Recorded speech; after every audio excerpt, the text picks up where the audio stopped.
If I had to start soap making from scratch, here are the 4 things that I would do differently to save money, time, and energy. If you're completely new here, my name is Perry. I have a background in chemical engineering and a master's in biotechnology, and I'm obsessed with formulation and understanding the why behind things. I have transformed my soap making from this to this, and I have also helped hundreds of soap makers transform their soap and skincare making along the journey. And if you want a system that shows you how you can make 6 different skincare products with only 7 ingredients, then comment Perry, I want the system, and I will send you the system that shows you how you can use very few oils, tweak the ratios to create completely unique soap and skincare products. So without further ado, let's get down to this video. Number 1 thing I would do differently if I had to start soap making from scratch is that I would only choose 4 to 5 oils, no more. When you're starting out soap making, it's very easy to actually get into this rabbit hole of going into different soap making supplier websites, to different blogs, different videos, and see all the time different oils and butters, and you feel like, oh, I have to buy cocoon butter, I have to buy grapeseed oil, I have to buy rosehip oil, I have to buy all these different oils to make soap. In reality, you don't need any of those. You only need 4 oils to make soap, and you can tweak the ratios of these to create completely unique products. And I'll show you exactly what I mean. So let's take a look at the different oils. So for example, we have 4 different categories of oils. We have conditioning oils, cleansing oils, oils that add creaminess and hardness to your lather, and then we have oils that add thickness and richness to your lather. Category number 1 is very popular and very important, conditioning oils. And you all know olive oil. Olive oil is basically the main ingredient of Aleppo soap, Marseille soap, Castille soap, and it has been used for centuries in soap making. So olive oil is high in oleic acid, and it's very low in linoleic acid, which is a good thing because linoleic acid is basically the main reasons why you get dreaded orange spots. Dreaded orange spots is when your oils oxidize, creating these orange spots right here. And for those of you who love chemistry, linoleic acid is basically has 2 double bonds, and the more double bonds an acid has, the more likely it is that it gets oxidized. So these double bonds are basically oxidation points. And then we have many more conditioning oils. We have high oleic sunflower oil, basically sunflower oil that has been processed to have a high concentration of oleic acid instead of linoleic acid. We have avocado oil, sweet almond oil, rice bran oil, macadamia oil, rapeseed oil, canola oil, argan oil, and so on. And some of them are truly amazing. But in a soap making environment, when I see soaps like pumpkin seed oil, grapeseed oil, regular sunflower oil, all I see is linoleic acid. High concentration of linoleic acid, which leads to a very high risk of rancidity. And here I'm only talking about soap making. If you look at lip balms, creams, or other skincare ingredients where you do not have the saponification reaction present, those oils are actually behaving differently and they have a better benefit on your skin. But right now, you are basically, when you look at those oils, some of them have very high concentration of linoleic acid with a high risk of rancidity, and at the same time, they're very, very expensive. So if you were to buy rosehip oil or grapeseed oil, you would buy something that costs way more than olive oil, and it would also have a high risk of rancidity. That's exactly why a lot of these conditioning oils are not worth it. They are not worth it because they have a high linoleic acid concentration. They sound very fancy and exotic, but in reality, they will only lead to dreaded orange spots and to oxidation. The same thing though I can say with avocado oil. Avocado oil, even though it has a low concentration of linoleic acid, it's high in oleic acid, so you will tell me amazing, it's similar to olive oil. The problem with avocado oil is that it's much more expensive.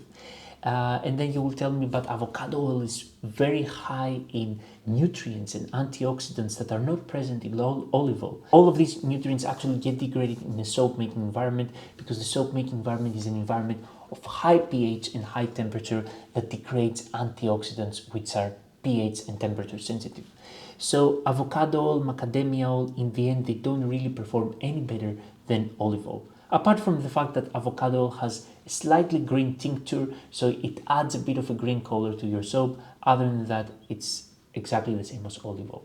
So from these oils, I would only choose one oil, and that's olive oil. Then we have cleansing oils here. My personal favorite is coconut oil because it's much cheaper than babasu oil, and if you use it at the right concentrations, it will create a lot of bubbles without being too drying. Oils that add creaminess and hardness, and here we have a lot of options. We have shea butter, cocoa butter, lard, palm oil, beef tallow. Right now, my personal favorite is beef tallow because it's very high in palmitic and stearic acid, leading to a very creamy, luxurious, and stable lather. I used to also use shea butter, that works perfectly fine as well, and cocoa butter, it works perfectly fine too. So I would use one of those. And in the end, the last category is actually only one oil, and this is castor oil, high in ricinoleic acid, which adds thickness and richness to your lather. So those are the 4 oils that I would only use when starting out soap making. Now let's go to number 2 thing that I would do if I had to start soap making from scratch, and that would be using a base note when I make my essential oil blend. Now let me tell you this. There is nothing more frustrating than making a beautiful soap as a soap maker when you're starting out that smells amazing.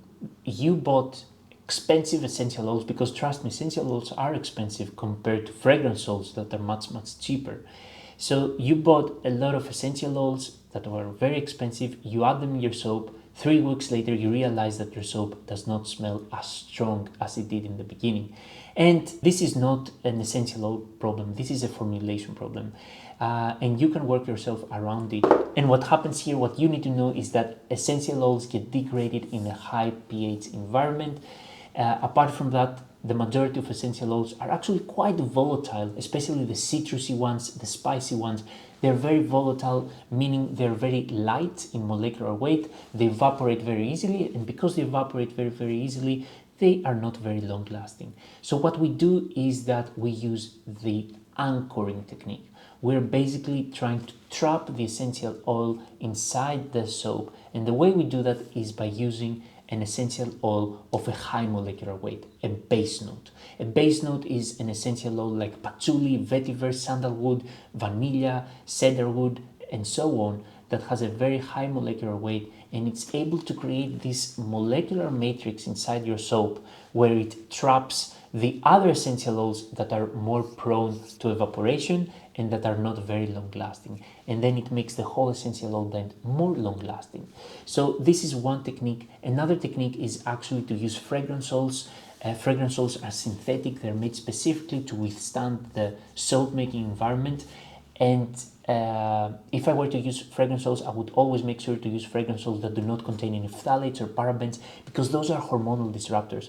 And then fragrance oils, you can also combine fragrance oils and essential oils together. This is a technique that all the big soap brands actually do, and it leads to a very long-lasting soap that is both long-lasting and it also has the natural aspect because of the essential oil. And if I were to go to Soap Hub here and, for example, make a soap with 100% spearmint, put it at 100%, then Soap Hub will tell me no base notes or fragrances in your blend. Without anchors, every scent will fade within weeks. So it has a predicted longevity of 3 to 6 weeks.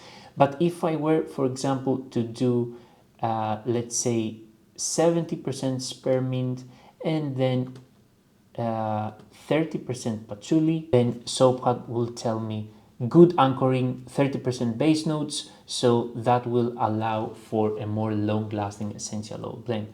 And Soap Hub will also tell you which essential oils or fragrance oils might cause slight trace acceleration, which is basically when your soap butter solidifies so fast that you don't have time to pour it into the mold. And this happens because of essential oils that really speed up saponification reaction. I'm not saying you shouldn't use these essential oils, you can still use them, you just have to work yourself around it, and I'll tell you about this in the next topic. So the next thing I would do, number 3 thing I would do to basically, if I had to start soap making from scratch, is that I would pay a lot of attention in temperature. The temperature you mix your oils and lye solution together to create soap is very important.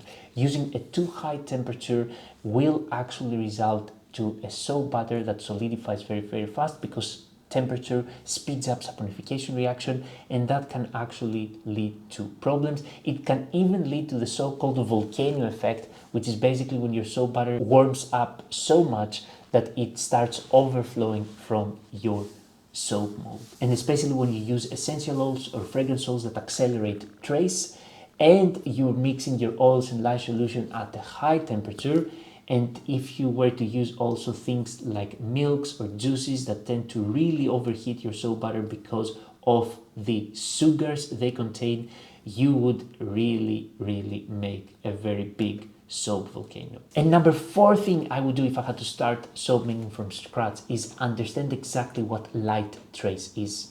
Light trace is when you mix your oils and lye solution together, they emulsify, they create the soap butter, and then the soap butter starts having this thick consistency, also almost like a heavy cream. When it has this heavy cream consistency, this is what we call light trace. And this is the perfect time to add your essential oils, your fragrance oils, mix them together and then pour it into the mold. If you actually reach a thick trace, a heavy trace as we call it, then it will be really difficult to add your essential oil and fragrance oil, and you will create this very thick butter that it will be very difficult to pour it into the mold. Reaching the right amount of trace is important to actually make sure your oils and lye solution have emulsified together perfectly fine. It's very common that people actually don't mix enough their oils and lye solution. This is basically on the other end. They don't mix it enough, they don't even reach light trace, and what happens afterwards is that you have separation. You have areas in your soap where your oils and lye solution did not mix well together and they separated, and then you have water left in your soap and unreacted lye left, which is very dangerous. So always make sure you reach light trace. And if you want to go deep into formulation, I have a video course with 20 video lessons, access to Soap Hub, the soap making tool, plus a private community of amazing soap makers. It has transformed the soap and skincare making of a lot of soap makers so far. And from the 26th of August, I actually have an offer where you can get my full video course and you can bring basically one person with you, a colleague, a partner, a friend, whoever it might be. They can also get access to the video course and all of its benefits for free. You both get lifetime access to the video course and all of its content, and that offer will be from the 26th of August and for only 5 days forward. You can sign up to the waitlist below to actually get this offer. Let me know if you find this video useful. I would love to hear what you have to say about it, and I'm looking forward to seeing you guys next time.